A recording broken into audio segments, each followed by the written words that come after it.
ఇప్పుడు టీటీడీకి నాగబాబు గారిని ఏమన్నా ఏం నియమిస్తే తెలియదండి. మీకు ఏమన్నా ఐడియా ఉందా?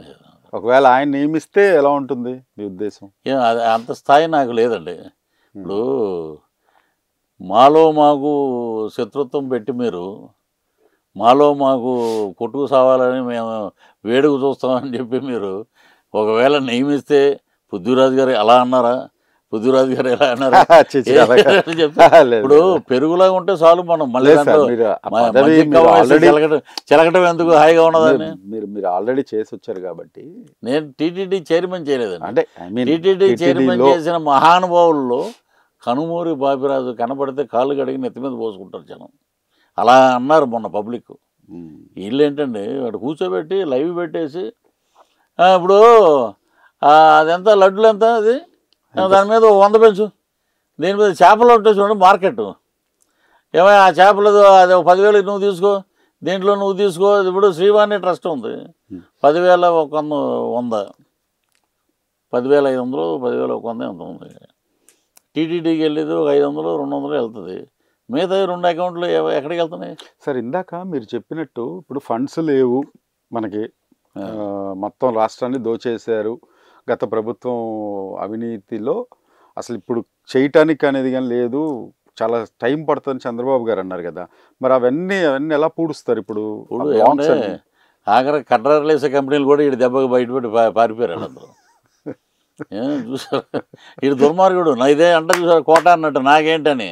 అదే ఇతను కూర్చుని ముందు సజ్జల రామకృష్ణారెడ్డి నాకేంటి, అక్కడేమో తప్పట్లు వినపడతాయి నాకేంటని.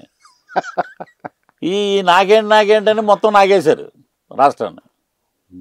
ఏదో సింపుల్గా నాకేంటి అన్నారు, అక్కడ కూర్చుంటాడు బటన్ నొక్కుతాడు.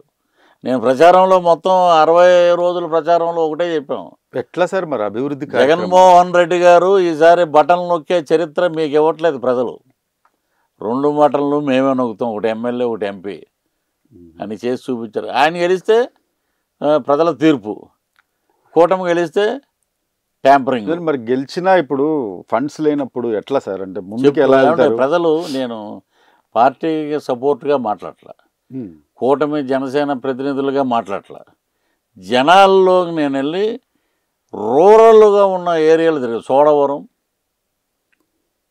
అటు నర్సరావుపేట, ఇటుపక్క ఉన్న వైజాగ్ దగ్గర శ్రీకాకుళం, పాలకొండ వీళ్ళంతా అక్కడ ఏమో ఎలా ఉంది ఏంటంటే అల్లది ఏడు బాబు డబ్బులన్నీ ఇటు పట్టుకుపోయాడు, కొంటాడు మొత్తం.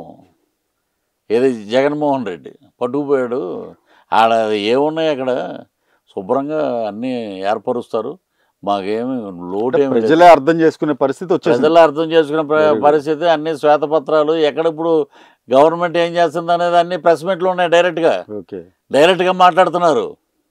మీ ఎర్రచందనం స్కాము ఉన్నాడు కదా, కండల వీరుడు కత్తికాంతారావు అనేవారు అప్పట్లో, అలాగే ఇప్పుడు పెద్దిరెడ్డి రామచంద్రారెడ్డి, మా బీజేపీ పార్టీ రామచంద్ర యాదవ్ గారు నాకు బాగా ఫ్రెండు, అతను జనసేనలో పోటీ చేసాడు అంతకుముందు, ఒక 20,000 18,000 వచ్చినండి ఓట్లు.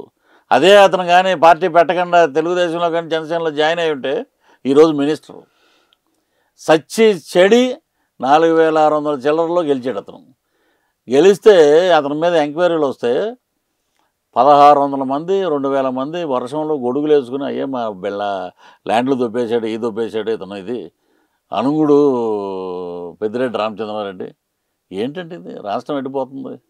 ఇంకా మీరు స్వాతంత్రం అంటారు, ఇప్పుడు వచ్చిన స్వాతంత్రం, ఈ స్వాతంత్రంలో ఉన్న దొంగలు అందరినీ ఏరేస్తుంటే రాష్ట్రపతి పరిపాలన అంటున్నారు. మరి రాగానే అదే చెప్పారు, అదే రాష్ట్రపతి పరిపాలన. స్వాతంత్రం వచ్చింది అయ్యా ఊపిరి పీల్చుకున్నాం. మీరు చెప్పాల్సింది రాష్ట్రపతి పరిపాలన అది ఇదని చెప్పి వాళ్ళు అంటుంటే మీ స్టైల్లో చెప్పి అది అవదమ్మా అని చెప్పాలి.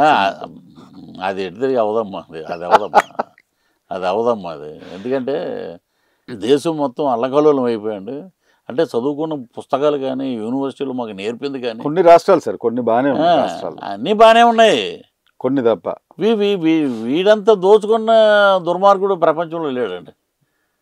అలా నిన్న నేను ఒక ఫంక్షన్కి వెళ్ళి వస్తున్నా,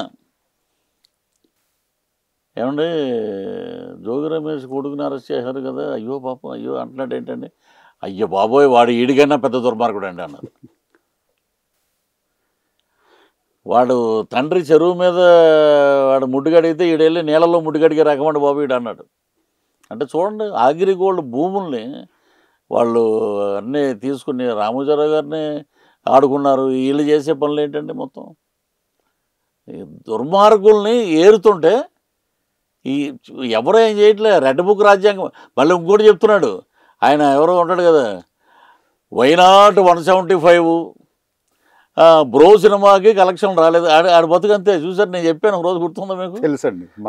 ఇది ఎంతసేపు ఆ గొబ్బెమ్మల చుట్టూ డ్యాన్స్లు వేసుకుని ఇలాగ డ్యాన్స్లు వేసుకుని తిరిగాడు మొన్నటి వరకు. ఆడు తెలుసుకున్నాడు ముందు చూపు జాగ్రత్తగా. రేపొద్దున మనకి ఏది అవకాశాలు లేకపోతే ఇలా డ్యాన్స్లు వేస్తే ₹1,00,000 ఇస్తారు. ఇప్పుడు మీరున్నారు, మీ ఊరికి పంపించమంటే పంపిస్తాం. మాజీ మినిస్టర్ కదా, 1,00,000 ఇవ్వచ్చు. మీరు సంక్రాంతికి వచ్చి డ్యాన్స్ చేస్తాడు. ఆడికి ఏముందండి, ఆడేమో ఇది ఇరిగేషన్ మినిస్టర్. ఏం తెలుసు అడిగి? ఇప్పుడు అతను ఏమంటాడంటే ఈ సంస్కృతి వచ్చేసిందంట. ఏది రెడ్ బుక్ సంస్కృతి అంట.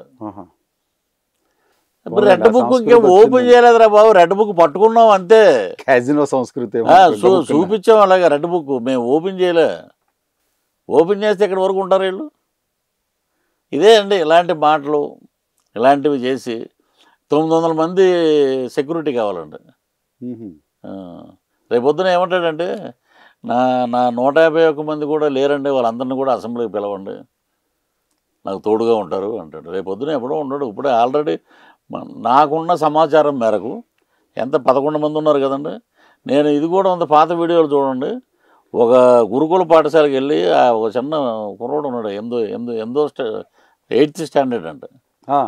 వాడిని అడిగా, అంకుల్ నేను ఒక మాట చెప్పొచ్చు అన్నాడు. చెప్పాను. 151లో క్రెయిన్ వేసి 5 లేపేస్తే ఎంత ఉన్నాయంటే 11 అన్నాడు. నిజంగా ఎందుకన్నాడు? నోటంటే మాట. వెరీ గుడ్ అన్నా నేను.